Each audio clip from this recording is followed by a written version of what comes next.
Sawadee this is your host Kusuma Yothasmut and welcome to Thailand Today.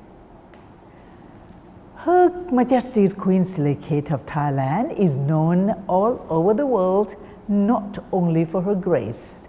Her tireless approach to works and deliverables to improve her subjects' income and quality of life is legendary. Despite decades of cruel travel schedules and working, often late into the night, virtually throughout Thailand, she's always greeted well-wishers with most charming smile.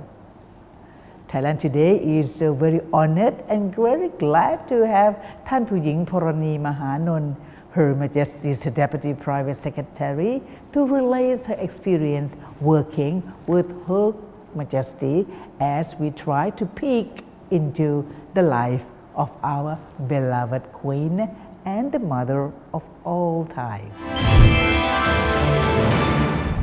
Please welcome to ท่านผู้หญิง Porani Mahanon, Her Majesty's Deputy Private Secretary. สวัสดีค่ะ Welcome to Thailand today.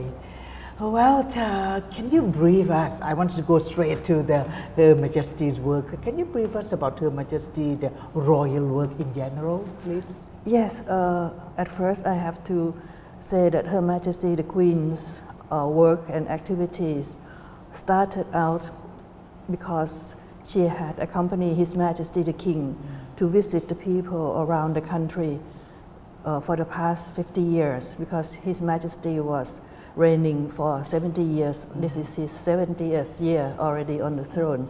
But she had been accompanying him since she was young, and they were both young, but they would like to learn about the hardship, difficulties of life of the people in Thailand. So they traveled throughout the country, and especially it hit hard on them when they went to visit the people in Northeast. They were faced with flood, and His Majesty is in the Phnom Penh actually, and His Majesty the King said that we have to divide the work between ourselves. That means His Majesty the King and Her Majesty the Queen.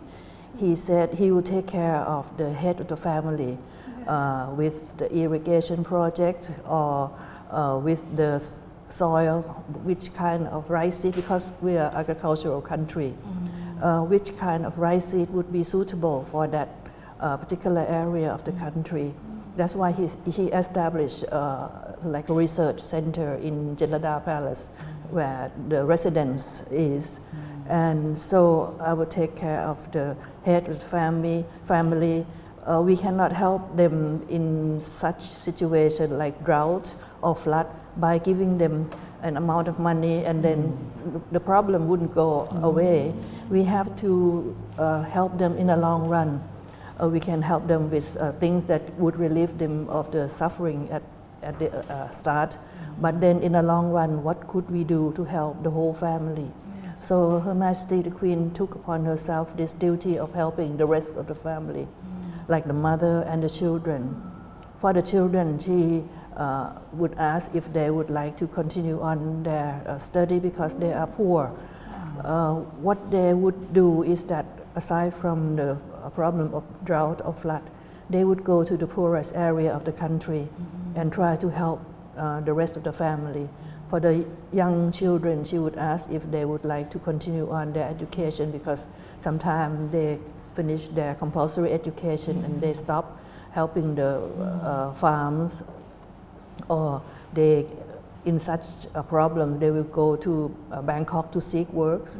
Young girls would be lured into prostitution most of the time, or young men will be lured into drug trafficking even at that time. So it's not safe for them to move to big cities like Bangkok and live in slum areas. So in Nakhon Phanom, to go back to that first scene of her activities, she was looking around and then it came upon her that these ladies who came to greet them, all soaking wet because of the flood, they were wearing a very beautiful pasin, we call pasin in Thai, or sarong. Internationally they would call it sarong. They are silk. And so she was asking them, what pasin they are wearing, where did they get it from, where did they buy this pasin from. They said, oh, we weave them ourselves just for the use in the family, because no one else will buy from us.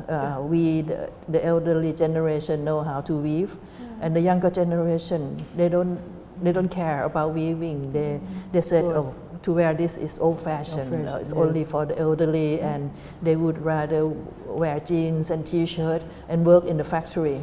So no one would be interested in learning this craft, which is quite hard because they have to learn the whole process.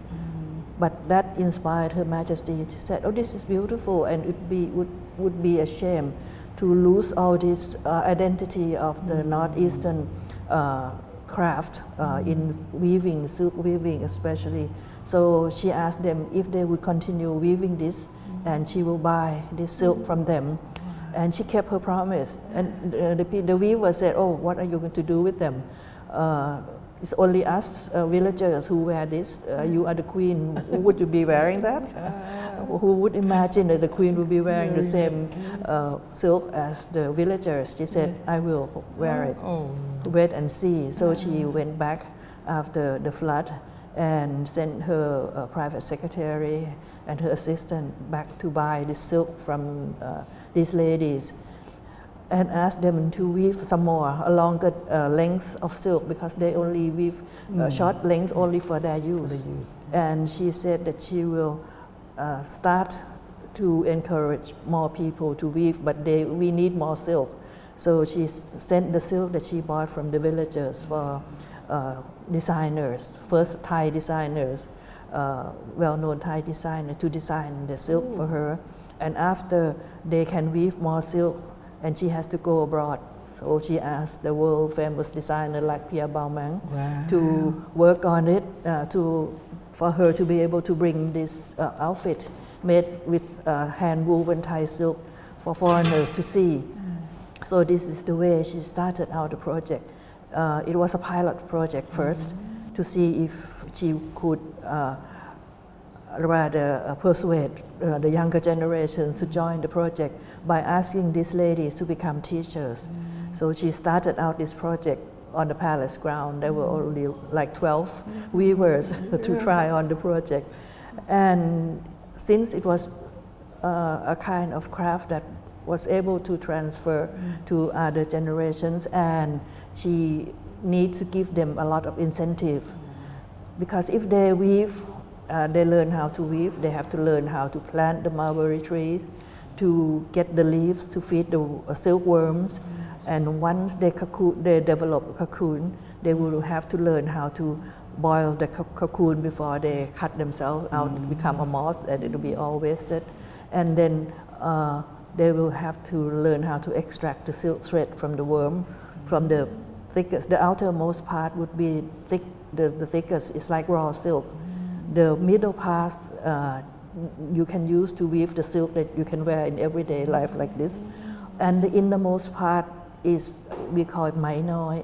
It's like a human hair, very fine. And we can use that to, if we weave the silk, it will be like Italian silk, very soft, very fine. And Her Majesty has the idea of using this innermost part of the silk, the mai noi, to embroider the silk on silk. For those who know, who learn how to embroider, that comes later, who learn how to embroider best. So this is the way, once it was successful, so people asked her not to do it as a pilot project anymore, because she didn't stop with the Northeast. When she went to the South, she was looking for the fiber that she found, that example that belongs to the grandmother of His Majesty the King.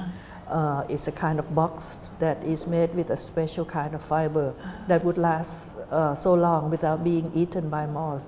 And she found out that this is called Yan Lip Hao, and it grows in the southern part of Thailand.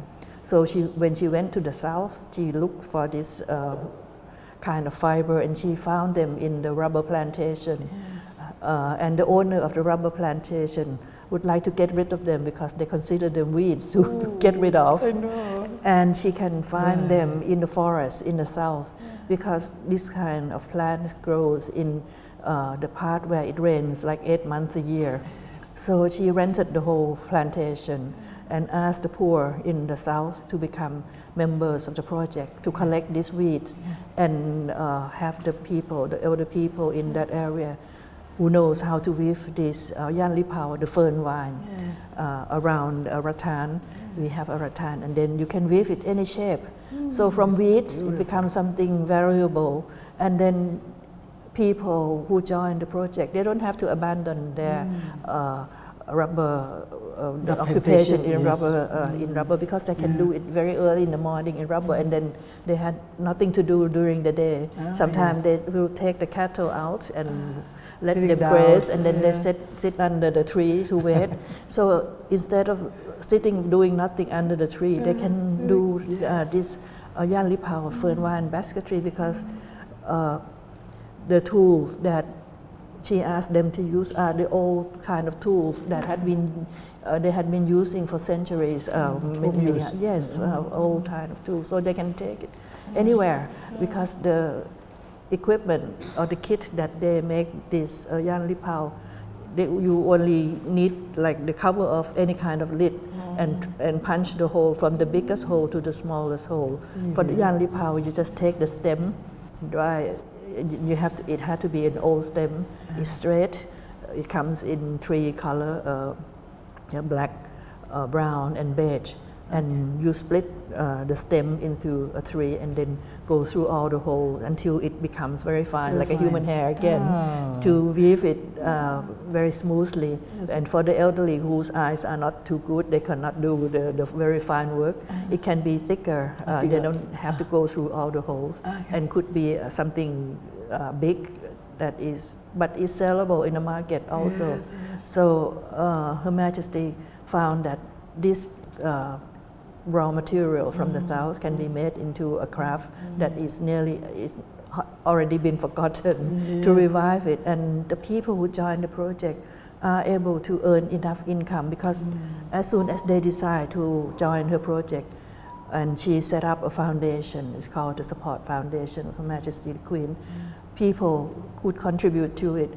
So whenever there is her birthday celebration, people give donations to her. She put it all in the support foundation in order to be able to help increasing the project. So from one craft in silk weaving, from the craft of the south in yan li pao, she moved up to in the south, not only the yan li pao.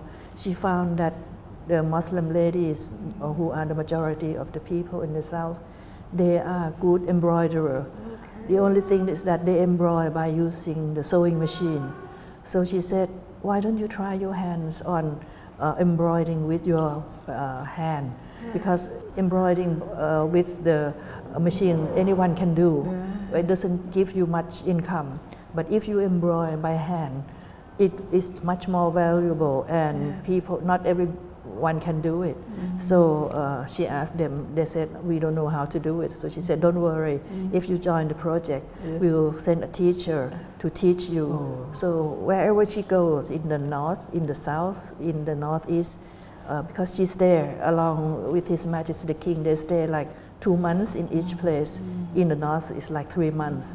So she set up as a workshop at that particular palace, where it's used as a working palace, because they will go out every day to visit the people.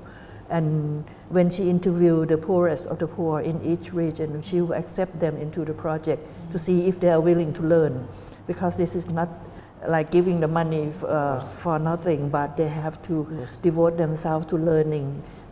This is the only school where we pay them to learn. When she set up this foundation and able to produce products in handicraft, we want to sell them to the market in order to raise some income. So we could use this to increase more of the project to be widespread around the country to the poor area.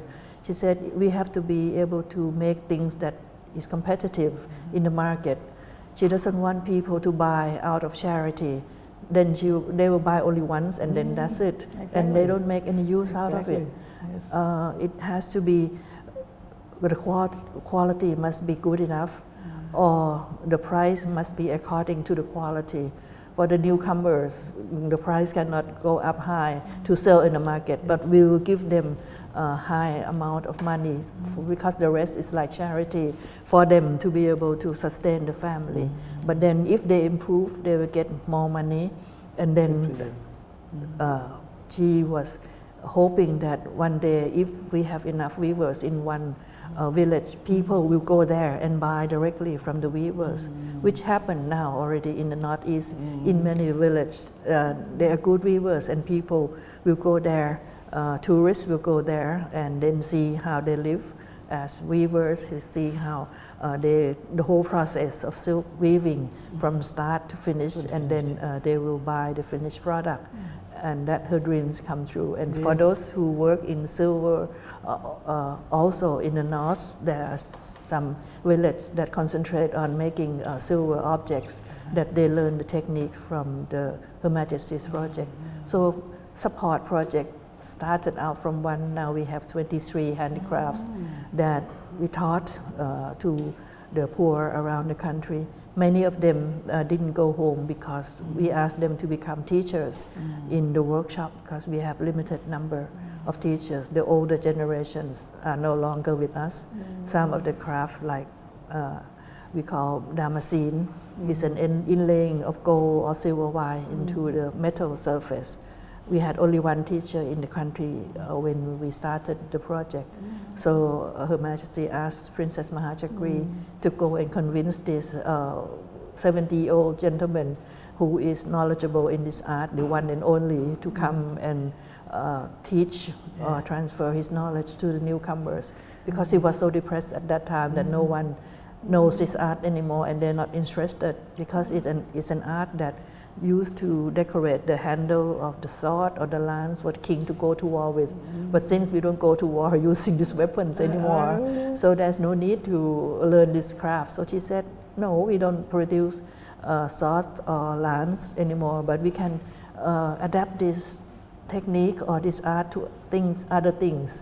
So she had them learn the craft, and now if you go, you had already been to the arts of the kingdom, and we can use this art and craft to making a throne, to make a howdah.